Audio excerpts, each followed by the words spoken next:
اعوذ باللہ من الشیطان الرجیم بسم اللہ الرحمن الرحیم الحمد للہ والصلاۃ علیہ اما بعد بسم اللہ الرحمن الرحیم قال رسول اللہ صلی اللہ علیہ وآلہ وسلم حسین منی و نامن الحسین اللہم صلی علی محمد وآل محمد وعجل فرجهم۔ سامعین محترم، امید کرتا ہوں کہ آپ سب خیر و عافیت سے ہوں گے۔ دعا گو ہوں کہ اللہ رب العزت محمد وآل محمد کے صدقے میں تمام مومنین کو اپنی حفظ و امان میں رکھیں۔ خوب سامعین محترم، سب سے پہلے تو حمد ہے اس پروردگار کی جس نے ہمیں انسان بنایا اور انسان بنانے کے بعد محمد وآل محمد کا محب بنایا۔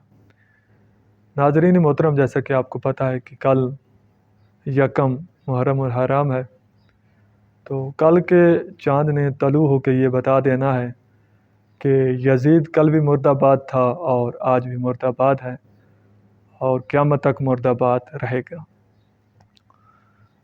اور امام حسین علیہ السلام جس کو یزید ختم کرنا چاہتا تھا، اور وہ شخصیت کہ جس کے نانا کی شریعت اور نانا کے پہنچائی ہوئی محنت کو ختم کرنا چاہتا تھا، وہ آج بھی زندہ باد ہے اور زندہ باد رہے گا۔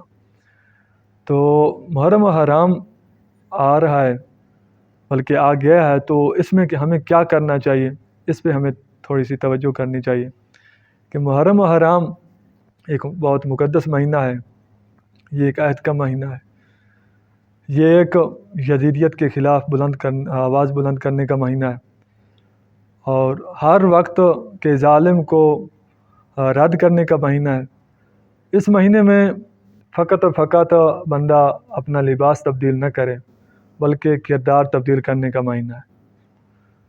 مگر اس وقت جو صورتحال ہماری ہے، ہم بہت پیچھے جا رہے ہیں کہ محرم میں ہم جو چیزیں ہمیں اپنانی چاہیے وہ ہم بہت کم کرتے ہیں، اور جن چیزوں پہ ہمیں توجہ نہیں دینی چاہیے تھی اس کو ہم بہت زیادہ توجہ دیتے ہیں، بہت زیادہ کوشش کرتے ہیں کہ ان چیزوں کو ہم فالو کرتے ہیں، جبکہ اس کا کوئی فائدہ ہی نہیں ہوتا۔ دیکھیں ناظرین کہ محرم و حرام میں آپ ایسے بنیں کہ بعد از محرم یہ پوچھنا نہ پڑے کہ یہ شیعہ ہے، یہ حسینی ہے، یہ علوی ہے، بلکہ اس کے کردار سے نظر آ رہا ہو کہ یہ حسینی ہے، کردار سے نظر آ رہا ہو کہ یہ علوی ہے۔ یعنی تبدیلی اتنی آنی چاہیے، نہ کہ بندہ 10 دن 15 دن 20 دن مجالس سنے اور مصائب سنے، فضائل و مصائب اور تبلیغات سنے، اور اس کے بعد ویسے کا ویسے رہے، تو اس کا بہت کم فائدہ ہوگا، فائدہ نہیں ہوگا۔ اور ٹھیک ہے، اس کو ثواب تو ملا ہے، مگر اس نے جو اپنا کردار تبدیل نہیں کیا، تو ممکن یہ بھی ہے کہ وہ بعد از محرم وہ مذہب تشیع کے لیے بدنامی کا سبب بھی بنے کہ ایک بندہ 20 دن لیکچر سنتا رہا ہے کسی کا، 20 دن اس نے مجالس سنی ہے، تو 20 دن کے بعد اگر اثر نہ ہو تو کیا فائدہ پھر۔ دیکھیں، اگر آپ عطر کی دکان میں جائیں نا، تو اس میں بھی اگر ان کے شاپ میں بھی جائیں، وہاں پہ کچھ دن رہیں، 10 دن رہیں، 5 دن رہیں، 2 دن رہیں، کو آپ کے لباس سے اور آپ کے جسم سے خود بخود عطر کی خوشبو آنے لگ جائے گی۔ تو اگر بندہ ایک 10 دن یا 20 دن محفل محمد و آل محمد میں ہر روز جاتا رہے، اور ایک ہی نہیں زیادہ جاتا رہے، تو اگر تبدیلی نہ آئے تو یا تو اس بندے کا خود یعنی اس کا ذاتی کردار اس طرح کا ہے، یا اس کا دل مردہ ہے، یا وہ خود اتنا گرا ہوا ہے، یا پھر جو وائز ہے، جو سپیچ دینے والا ہے، جو ذاکر ہے، جو خطیب ہے، جو مولانا ہے، یا وہ کمزور ہے۔ ان دو میں سے ایک ضرور ہے۔ تو اس محرم میں آپ جو ہے نا کم سے کم فقط لباس تبدیل نہ کریں، کردار کو تبدیل کریں۔ نوجوانوں سے گزارش کروں گا صاحب تقویٰ بن جائیں۔ پہلے روزہ کو نہیں رکھتے تھے تو روزہ رکھنا شروع کر دینا محرم کے بعد، یعنی ایام روزوں میں۔ اور اگر آپ نماز نہیں پڑھتے تھے تو نماز پڑھنا شروع کر دینا۔ اگر حج و زکوٰۃ کے پابند نہیں تھے تو وہ شروع کرنا۔ اسی طرح خمس کے پابند نہیں تھے تو وہ شروع کرنا۔ اگر امر بالمعروف و نہی عن المنکر کے پابند نہیں تھے تو وہ شروع کرنا۔ باطل کے خلاف آواز نہیں بلند کرتے تھے تو وہ شروع کر دینا۔ یعنی تبدیلی لے آنا، یعنی اپنے کردار میں عہد کریں کہ ہم نے اس محرم میں اپنے آپ کو تبدیل کرنا ہے، اور ایسا بننا ہے جیسے محمد و آل محمد چاہتے ہیں، ایسا بننا جیسے امام حسین چاہتے ہیں۔ دوسری بات کہ میں تمام ناظرین سے گزارش کروں گا، خصوصاً جو نوجوان ہیں، جو پڑھے لکھے ہیں، جن کو عربی اردو فارسی پڑھنی آتی ہے، اس محرم میں آپ کم سے کم ایک مقتل کی کتاب ضرور پڑھیں۔ مقتل کی کتاب ایک ضرور پڑھیں۔ ٹھیک ہے مجالس میں جائیں، مگر ٹائم نکال کر مقتل کی کتاب ضرور پڑھیں، کیونکہ جو مقتل آپ کو ممبر سے ملتا ہے، جو مقتل آپ کو یوٹیوب کے چینل سے ملتا ہے، کوئی مولانا بول رہا ہوتا ہے، اس اور کتاب میں بہت فرق ہوتا ہے۔ ذاکر کے مقتل میں اور کتاب کے مقتل میں بہت فرق ہے۔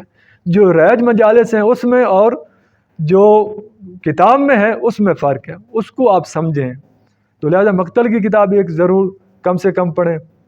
اس کے علاوہ مجالس میں جائیں تو باوضو ہو کے جائیں، اور کوشش کریں کہ محرم و حرام میں آپ ہنسی مذاق فضول لغویات سے بچ کے رہیں، اور ہر وقت ایسے ہی سمجھیں کہ جیسے کہ محمد و آل محمد ہمیں دیکھ رہے ہیں، اور اگر امام زمانہ ہمیں دیکھ رہے ہیں تو ہمیں ایسا کوئی کردار اختیار نہیں کرنا چاہیے جس سے ان کا دل زیادہ غمگین ہو کہ ایک تو میرے بابا کی شہادت کے ایام ہے، اوپر سے ہمارے شیعہ بھی خوشیاں منا رہے ہیں۔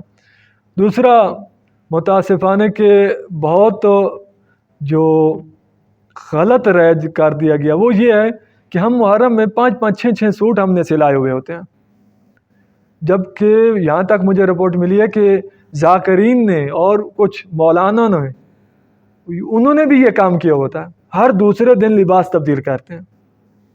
یہ کیسا کیا کار ہے؟ آپ اس سے پرہیز کریں۔ ایت اللہ مرشی کے بارے میں ملتا ہے کہ ان کا ایک لباس تھا سیاہ، اور انہوں نے وہی پہنتے تھے ہر محرم میں، ہر سفر میں، ہر شہادت پہ، اور پتہ نہیں انہوں نے وہ لباس ایک کتنے سال تک آیا تھا، تو ایک لباس کے ساتھ انہوں نے کئی سال گزار دیے۔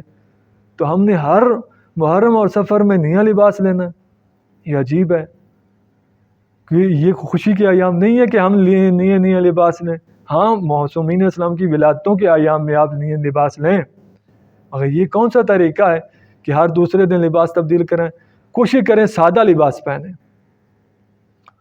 اور اپنے آپ کو تبدیل کرنے کی کوشش کریں۔ انشاءاللہ ہم آپ کے ساتھ مخاطب رہیں گے چند دن۔ تو ہم آج کی ویڈیو تو ایک اجمالاً آپ کو کچھ عروض کی ہیں، اس کے بعد جو ہم انشاءاللہ بتائیں گے کہ کربلا میں ابتدا کربلا کہاں سے شروع ہوئی۔ ظاہراً تو یزید ہے امام حسین علیہ السلام کا قاتل، لعنت اللہ علیہ، یزید نے یہ سارا کردار اختیار کیا، مگر اس سے پہلے کس کس نے یہ پیچھے سے مقدمہ بنایا وہ بھی بتائیں گے ہم، اور امام کے مکی حالات، مدنی حالات اور کربلا کے حالات، یہ سارے ہم انشاءاللہ گوش گزار کریں گے اور آپ کی خدمت میں حاضر رہیں گے۔